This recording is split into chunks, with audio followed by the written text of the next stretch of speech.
وعلیکم السلام ورحمۃ اللہ وبرکاتہ. آپ کا مسئلہ کیا ہے؟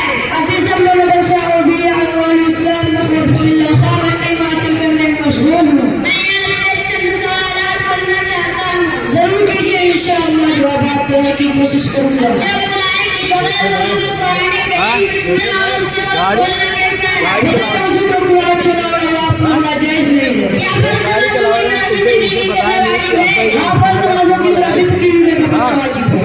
عیدین کے دن نماز جماعت پڑھنا کیسا ہے؟ جہاں پر عیدین کی نماز ہوتی ہے وہاں کے لوگوں کو نماز فجر کے طرف عیدین کی نماز سے پہلے نفل نماز پڑھنا ممنوع ہے. نماز فجر اور نماز عصر کے بعد امام تسبیح وغیرہ پڑھنے کے خاطر کس طرح منع کرے؟ فجر اور عصر کے جماعت کے بعد امام کے لیے کسی ایک طرف منع کرنا نہیں، تینوں سمتوں میں سے کسی بھی طرف منع کر سکتا ہے. اگر صحیح طریقے سے نماز پر سلام ہو جانے کے بعد بہت سارا مال چوری ہو جائے یا کوئی وہاں خیرات کرنے جائے تو کیا بھی زکات واجب ہوگی؟ میرے عزیز اشارہ ملتا ثابت ہو جائے گا.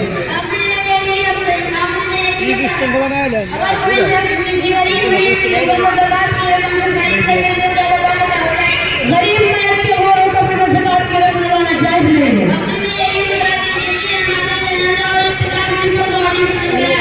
نماز جنازہ فرض کفایہ ہے کہ اگر چند آدمی کو ادا کر لے تو سب کی طرف سے فرض ادا ہو. اعتکاف رمضان سنت مؤکدہ کفایہ ہے. اگر ایک یا چند آدمی اعتکاف کر لے تو سب کی طرف سے ادائیگی ہو جائے گی. ماشاءاللہ آپ نے بالکل صاف اور صحیح جوابات دیے ہیں. اللہ تعالیٰ آپ کو زیادہ سے زیادہ علم حاصل کرنے کی توفیق دے اور مدرسہ کو تعلیمی و تعمیری ترقیات بخش دے.